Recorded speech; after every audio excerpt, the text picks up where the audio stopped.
ఇలాంటి మరెన్నో వీడియోలు చూడడానికి like, share, subscribe and comment. ఈరోజు ఈ వీడియోలో 2026 సంవత్సరంలో శ్రీ కళ్యాణ వెంకటేశ్వర స్వామివారి వార్షిక బ్రహ్మోత్సవాల ప్రారంభము మరియు ముగింపు తేదీలు, బ్రహ్మోత్సవాల్లో వాహన సేవల వివరాల గురించి తెలుసుకుందాము. శ్రీ శ్రీనివాస మంగాపురము శ్రీ కళ్యాణ వెంకటేశ్వర స్వామివారి ఆలయంలో 2026 సంవత్సరంలో ఫిబ్రవరి 8వ తేదీ నుండి ఫిబ్రవరి 16వ తేదీ వరకు వార్షిక బ్రహ్మోత్సవాలు జరగనున్నాయి. ఫిబ్రవరి 7వ తేదీ సాయంత్రం అంకురార్పణతో బ్రహ్మోత్సవాలు ప్రారంభమవుతాయి. ఈ సందర్భంగా తెల్లవారుజామున సుప్రభాతంతో స్వామివారిని మేలుకొలిపి అనంతరం ఆగయోక్తంగా కార్యక్రమాలు చేపడతారు. ఉదయం 6:30 నుండి 11 గంటల వరకు కోయిల్ ఆళ్వార్ తిరుమంజనము చేపడతారు. ఇందులో ఆలయ ప్రాంగణము, గోడలు, పైకప్పు, పూజా సామగ్రి తదితర అన్ని వస్తువులను నీటితో శుద్ధి చేస్తారు. అనంతరము నామకోపు, శ్రీచూర్ణము, కస్తూరి, పసుపు, పచ్చాకు, గడ్డ కర్పూరము, గంధం పొడి, కుంకుమ, కిచిలీగడ్డ తదితర సుగంధ ద్రవ్యాలు కలగలిపిన పవిత్ర జలాన్ని ఆలయం అంతటా ప్రోక్షణం చేస్తారు. మధ్యాహ్నము 12 గంటల నుండి భక్తులను దర్శనానికి అనుమతిస్తారు. ఆలయ నేపథ్యం గురించి తెలుసుకుందాం. ఈ ఆలయాన్ని తాళ్లపాక అన్నమాచార్యుల మన్మడు శ్రీ చిన్న తిరుమలయ్య పునరుద్ధరించారు. ప్రకృతి వైపరీత్యాలకు, యవ్వనుల దండయాత్రలకు లోనై శిథిలమైన ఈ గుడి గోపురాలను పునరుద్ధరించి శ్రీ వెంకటేశ్వర స్వామి వారికి నిత్య పూజ నైవేద్యాలను ఏర్పాటు చేసి ఉత్సవాలు, ఊరేగింపులను చిన్న తిరుమలయ్య నిర్వహించినట్టు మార్చి 22వ తేదీ 1540 సంవత్సరం నాటి శాస్త్రం చెబుతుంది.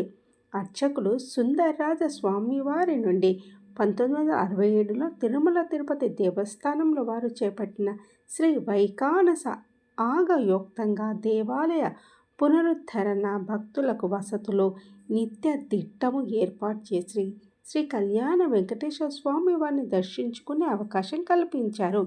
1981 నుంచి శ్రీ కళ్యాణ వెంకటేశ్వర స్వామి వారికి నిత్య కళ్యాణము, సాక్షాత్కార బ్రహ్మోత్సవ వైభవాలను నిర్వహిస్తున్నారు. 2007 నవంబర్లో మహాసంప్రోక్షణ అత్యంత వైభవంగా టీటీడీ నిర్వహించింది. తిరుమల వెంకటేశ్వర స్వామి ఆలయం పక్కనే ఉన్న కళ్యాణ వెంకటేశ్వర దేవాలయాన్ని హిందువులు పరమ పవిత్రంగా భావిస్తారు. కొన్ని కారణాల వలన తిరుమలకు వెళ్ళలేని వారు కళ్యాణ వెంకటేశ్వరుని దర్శనం చేసుకొని తమ కోరికలు తీర్చమని అడగవచ్చు. ఈ గుడిలో ఎక్కువగా నూతన వరుడు వధువులకు వివాహాలు జరుగుతాయి. వివాహమైన మొదటి 6 నెలలు వెంకటేశ్వరుడు తన సతీమణి పద్మావతితో కలిసి ఉన్న ప్రదేశం కనుక ఈ ఆలయంలో నూతన వధూవరులు ముందుగా ప్రార్థనలు చేస్తారు. బ్రహ్మోత్సవాల్లో వాహన వివరాలు: ఉదయం 8 గంటల నుంచి 9 గంటల వరకు, రాత్రి 7 గంటల నుంచి 8 గంటల వరకు వాహన సేవలు నిర్వహిస్తారు. ఫిబ్రవరి 8వ తేదీ 2026 ఆదివారము ఉదయం ధ్వజారోహణము, రాత్రి పెద్ద శేష వాహనము. ఫిబ్రవరి 9, 2026 సంవత్సరం సోమవారము ఉదయం చిన్న శేష వాహనము, రాత్రి హంస వాహనము. ఫిబ్రవరి 10, 2026 సంవత్సరం మంగళవారము ఉదయం సింహ వాహనము, రాత్రి ముత్యపు పందిరి వాహనము. ఫిబ్రవరి 11వ తేదీ 2026 బుధవారం ఉదయం కల్పవృక్ష వాహనము, రాత్రి సర్వభూపాల వాహనము.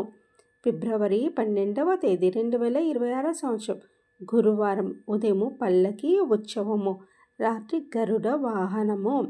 ఫిబ్రవరి 13వ తేదీ 2026 శుక్రవారము ఉదయము హనుమంత వాహనము, మధ్యాహ్నము వసంతోత్సవము 2 గంటల నుంచి 3 గంటల వరకు, సాయంత్రము స్వర్ణ రథము 4 గంటల నుంచి 5 గంటల వరకు, రాత్రి గజ వాహనము. ఫిబ్రవరి 14వ తేదీ 2026 సంవత్సరము శనివారం ఉదయం సూర్యప్రభ వాహనము, రాత్రి చంద్రప్రభ వాహనము. ఫిబ్రవరి 15వ తేదీ 2026 సంవత్సరం ఆదివారము ఉదయము రథోత్సవము, రాత్రి అశ్వవాహనము.